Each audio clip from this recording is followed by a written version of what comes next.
Bonjour à toutes et à tous, bienvenue dans ce nouveau tirage.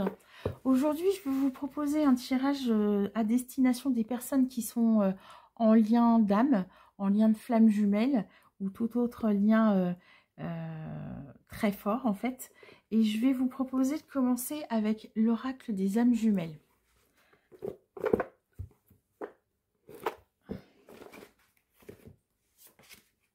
Alors, je vais commencer par tirer donc une première carte qui va représenter vos énergies, une deuxième carte qui va représenter la personne avec laquelle vous êtes en lien, et puis une troisième carte au centre qui représentera en fait les énergies de votre lien avec cette personne. Donc évidemment, gardez votre libre arbitre. Cette guidance, elle est générale, intemporelle, et ça ne peut pas répondre à tout le monde et au cas particulier. Alors, on va commencer. Alors, quelles sont les énergies de mon ou ma consultante? Hop, on va démarrer ici.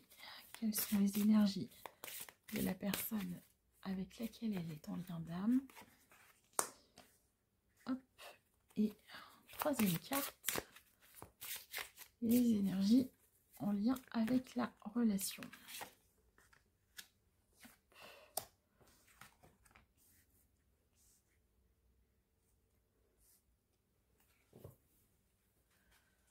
Alors ici, vous n'êtes pas forcément... vous ne vous voyez pas forcément, d'accord? On voit ici que votre autre a des choses à régler de son côté, il y a des blessures. On voit ici le petit personnage qui est recroquevillé sur lui-même, sur elle-même, et qui a besoin en fait d'intégrer et de réfléchir à ce qui se passe. Vous, je dirais que vous êtes plutôt dans la foi, vous savez que vous avez un lien tous les deux, et vous allez laisser les choses venir, en fait. Alors ici, en fait, le conseil qui vous est donné par rapport à vous-même, c'est de lâcher prise. Vous avez lâché prise sur le lien, vous vous dites, bon, peut-être il y a des hauts, il y a des bas, moi j'ai envie d'avancer de mon côté et je vais laisser l'autre gérer en fait ses blessures. Évidemment, quel que soit le type de relation, vous n'êtes pas là pour être l'infirmier, l'infirmière de votre autre en fait. Donc parfois il est nécessaire de laisser la personne cheminer et avancer toute seule pour mieux repartir et rebondir après. Donc en fait, là pour vous, ce que dit cette carte du destin, c'est vraiment de vous laisser vous abandonner au courant de la vie en fait. Vous prenez les choses comme elles viennent et vous laissez faire. Tous les éléments sur lesquels vous n'avez pas de levier ou vous n'avez pas la main ou qui ne sont pas de votre responsabilité, et ben en fait vous les laissez gérer par les personnes concernées directement. Voilà, donc vous acceptez en fait ce parcours qui parfois peut être un peu compliqué et difficile parce qu'il nous renvoie vers des blessures, parce que il remet en question nos croyances, nos valeurs, certains de nos comportements également. Donc ici, par rapport à votre autre, la question, les interrogations, c'est que puis-je faire? Et la carte encourage, ici, la carte des blessures encourage à accepter en fait ses failles, peut-être des événements qui l'ont perturbé, des comportements qu'il ou elle a pu avoir par rapport à votre relation, par rapport à lui-même ou à elle-même. Peut-être aussi un côté un peu saboteur en me disant, ben voilà, j'ai rencontré quelqu'un qui me fait vibrer, etc. Et en fait, ça me renvoie à des choses, à des peurs conscientes, inconscientes, et je ne sais pas gérer ça en fait. Donc ici, la personne, elle est en train d'entamer, d'amorcer, elle, justement, les guérisons dont elle a besoin, mais ça va lui demander de plonger vraiment dans son cœur, dans son âme, dans des choses qu'elle n'a pas forcément envie de partager avec les autres, mais également avec elle-même, pour nettoyer tout ça et pour avancer dans son cycle d'incarnation. Alors, les énergies du duo. Vous avez ici sorti la carte des signes. Ici, même si vous n'êtes pas forcément connecté dans la matière, sachez que vous l'êtes de toute façon au niveau énergétique et que vous avez régulièrement des signes de cette personne. L'univers vous rappelle à cette personne. Alors typiquement, ça peut être des initiales sur des plaques d'immatriculation, des prénoms qui vont revenir souvent, des chansons, ou se dire tiens, je pense à elle ou à lui, ou vous pensez à quelque chose vis-à-vis de cette personne, vous mettez la radio et clac, on vous envoie une réponse. Typiquement, on est vraiment là-dedans. Ou si vous commencez seulement à vous intéresser aux liens d'âme, ben, on va vous ramener vers des vidéos qui parlent de ça. Et puis à l'intérieur de ces vidéos, et ben, vous allez trouver des numéros, des chiffres qui reviennent régulièrement, ou des prénoms, ou des cartes qui reviennent souvent. Pour vous montrer, pour vous ramener que, ah, peut-être que, bah non, vous ne faites pas des idées en fait. On retrouve vraiment ce lien entre vous. Alors, vous n'êtes pas aux mêmes étapes. Hein, l'autre personne a besoin, elle, de se recentrer sur elle-même et d'opérer ses nettoyages énergétiques. Alors que vous, ça y est, enfin, vous avez réussi à vous débarrasser du plus gros. Alors, on va continuer avec le Wisdom of the Oracle de Colette Baron Reid. Et on va voir un petit peu qu'est-ce qui va se passer pour le lien. Alors, pour les personnes qui sont en lien d'âme, qui regardent cette vidéo, qu'est-ce qui va se passer pour elle ou elle? Vous voyez, je remets une carte sur vous et en fait, bah, c'est la paix en fait. Vous avez, je pense, atteint ce qu'on appelle communément la complétude en fait. Vous n'avez plus besoin de vous accrocher à tout prix à cette personne et de lui expliquer combien cet amour est grand, etc. Vous avez fait vos nettoyages intérieurs, vous êtes débarrassé de vos insécurités et vous vous dites, bon bah ok, moi là je vis pour moi et puis bah quand il ou elle aura terminé de vivre ce qu'il a à vivre et de se débarrasser des peurs qui l'encombrent, bon bah on pourra peut-être envisager quelque chose. C'est ça, vous n'êtes plus dans l'optique de... Vous ne vous faites plus avoir par tout ce qui brille en fait.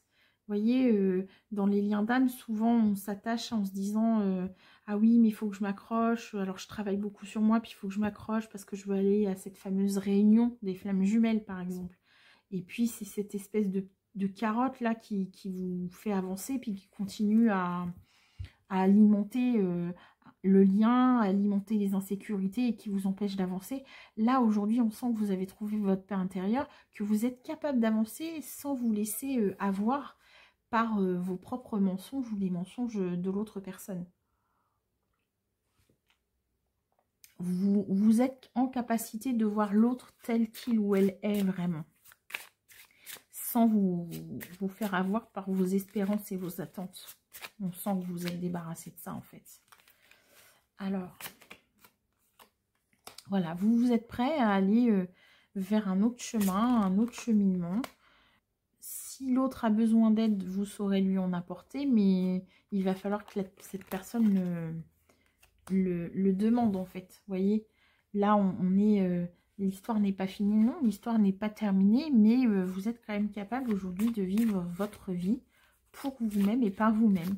Et l'autre personne, eh ben, il va falloir qu'elle fasse aussi son travail de son côté pour avancer. Alors attention, hein, je ne suis pas dans le jugement, c'est simplement que on parle d'une étape de vie de votre train. Alors, à l'intérieur. Voilà, donc vous êtes vraiment dans une observation, vous observez la situation, vous êtes lucide et vous avez réfléchi à tout ça, mais j'ai vraiment la sensation que c'est quelque chose qui vous aide à avancer. C'est vraiment une méditation, en fait, sur vous-même, sur votre vie, sur votre parcours. Et vraiment, c'est pas quelque chose qui va vous amener à déprimer ou à vouloir tout accepter de l'autre. Non, non, voilà, on avance tranquillement, vous avancez à votre rythme, vous construisez, vous reconstruisez votre vie. Et vous avancez en fait. Vous n'êtes plus submergé par des énergies ou des émotions qui sont plus les vôtres. Vous n'êtes plus submergé par les insécurités de votre autre en fait. Hein. Allez, on va continuer un petit peu avec le Le Normand du Japon de Jenny et Katia de Tumagic. Donc ici, dans ce petit Le Normand, des cartes ont été ajoutées. Donc vous avez des cartes qui représentent également les saisons et des cartes qui vont représenter le oui et le non. Allez, au niveau sentimental et amoureux, qu'est-ce que vous pouvez me dire de l'avenir, des énergies? Donnez-nous une guidance pour les personnes qui sont en lien d'âme, s'il vous plaît. Allez.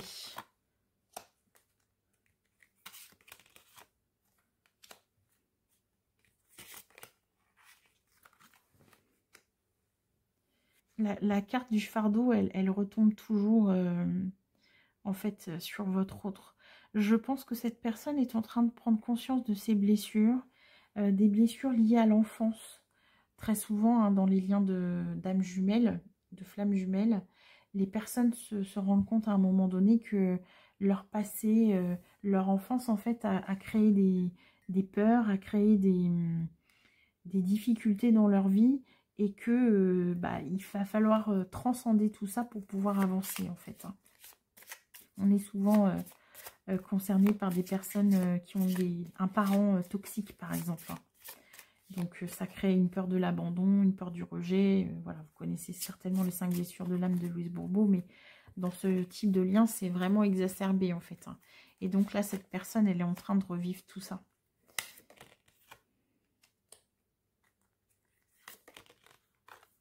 Vous voyez, avec l'automne, on a aussi cette notion de se délester de quelque chose. Vous voyez, voilà, les choses ont fait leur temps et il faut que qu'on s'en libère, en fait. Hein. Votre autre, ce qu'elle recherche chez vous, c'est une certaine stabilité, une espèce de force et de protection, vous voyez, un peu comme un enfant, en fait. Donc, c'est quelqu'un qui a peut-être été négligé, qui n'a pas reçu l'amour dont il est ou elle avait besoin. Et donc, ce lien avec vous, en fait, ça lui permet aussi de se reconstruire par rapport à tout ça. Vous lui montrez aussi peut-être l'exemple. Si vous avez réussi à transcender vos blessures, forcément, ça va impacter l'autre de manière énergétique. Donc, si vous avez des nouvelles, je pense que vous allez avoir ce genre de discussion, en fait. En disant, là, je me sens pas bien, je suis à un point de ma vie où je me rends compte que mon passé a un impact sur ce que je fais, sur ce que je vis, et je sais pas comment m'en sortir. Donc, si vraiment vous êtes face à quelqu'un qui a ce type de traumatisme, n'hésitez pas à l'orienter vers un professionnel, hein, que ce soit un professionnel de santé ou un coach de vie, ou voilà, enfin, peu importe vos croyances et vos idées là-dessus, mais peut-être qu'une tierce personne pourrait l'aider et l'accompagner. N'oubliez pas qu'on n'est pas là pour être l'infirmier, l'infirmière de son conjoint, non plus. On peut donner des conseils, mais le travail, il est à faire par la personne concernée. Alors, le printemps, les échanges, vous voyez, on revient encore, je vous dis, potentiellement des échanges, la lettre. Là, on sent que on a besoin de discuter. Alors, peut-être aussi que cette personne, elle n'a pas été toujours très correcte vis-à-vis de vous. Avec le mensonge, la trahison, peut-être qu'il y a eu des tromperies aussi, ou que elle vous a caché certaines choses et que là aujourd'hui elle doit faire face. Quand on parle aussi de mensonge et de trahison, peut-être que cette personne se rend compte que il s'est menti ou elle s'est menti à elle-même, vous voyez. Peut-être que cette personne a bâti toute sa vie sur certaines croyances, certaines valeurs, et puis qu'aujourd'hui elle se rend compte que c'est pas du tout ce qui correspond à ce qu'il ou elle est, en fait. Mais bon, ça c'est, je crois qu'on passe tous et toutes par des moments comme ça dans notre vie où on se remet un petit peu en question, mais c'est ça aussi, grandir. Hein.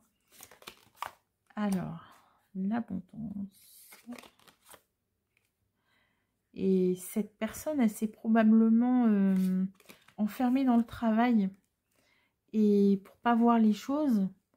Et en fait, elle se rend compte que cette stratégie n'était pas la meilleure pour elle, parce que même si vous polluez l'esprit pour pas avoir à réfléchir sur ce qui vous fait mal, en fait, concrètement, hein, il y a un moment donné où ça revient. Donc là, cette personne, elle a vraiment... je pense qu'elle doit vraiment souffrir. Moi, je sens vraiment un... C'est difficile, en fait. C'est difficile et puis il y a vraiment une sensation d'être seule.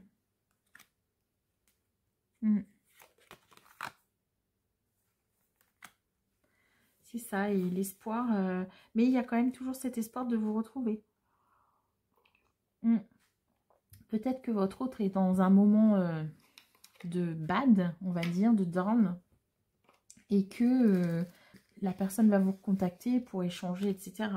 Donc, vraiment, l'idée, c'est ne faites pas le travail à sa place. Ne laissez pas cette personne vous pomper toute votre énergie et votre sérénité.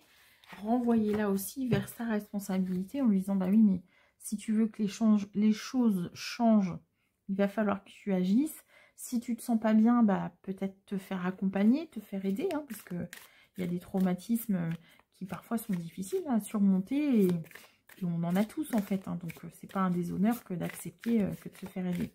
Mais donc là, je pense que votre autre est dans un tourbillon émotionnel et qu'il ou elle ne sait pas comment le gérer. On va demander des précisions aux énergies, à l'oracle énergie de Sandra Anne Taylor. On va continuer un petit peu sur ce lien d'âme. Qu'est-ce que les guides ont envie de nous dire?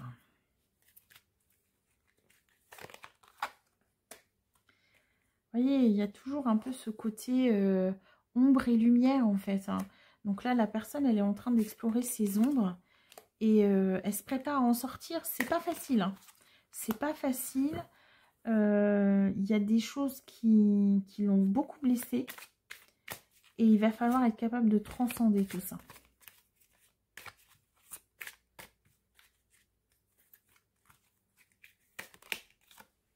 Ouais, transcender. Allez, vite.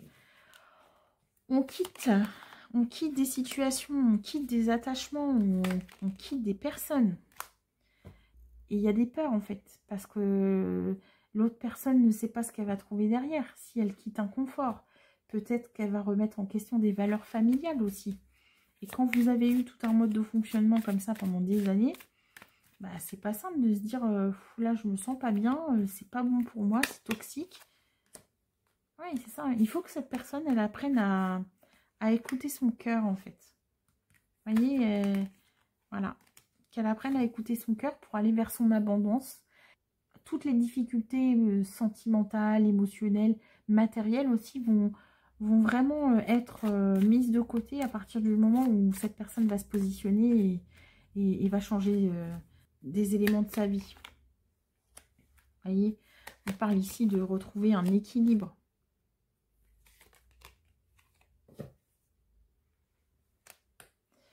Donc vraiment, là on est aussi dans le chakra couronne, donc c'est les valeurs, c'est tout ce qu'on veut incarner dans la matière et sur la terre. Donc là la personne elle n'est pas alignée avec elle-même et lorsqu'elle va réussir à faire ce travail et à s'aligner avec ce qu'il est ou ce qu'elle est réellement, en enlevant toutes ces couches de peur et de croyances qui ne sont pas les siennes, elle va vraiment vraiment avancer beaucoup plus sereinement dans la vie en fait. Hein. Vous voyez le chakra du plexus solaire, ça renvoie à prendre sa place.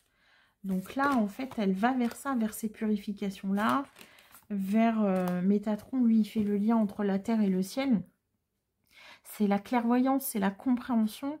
Alors peut-être que vous n'allez pas voir tout de suite dans la matière que la personne est en train d'amorcer des changements, mais en tout cas, dans sa tête, dans son esprit, ça cogite et ça mouline beaucoup. Et il y a des choses qui sont en train de... Il y a des lignes qui sont en train de bouger. Et ici, vous voyez, on trouve un petit papillon qui est un symbole de changement, d'évolution dans la vie. Ouais. Voilà, c'est écoute ton cœur.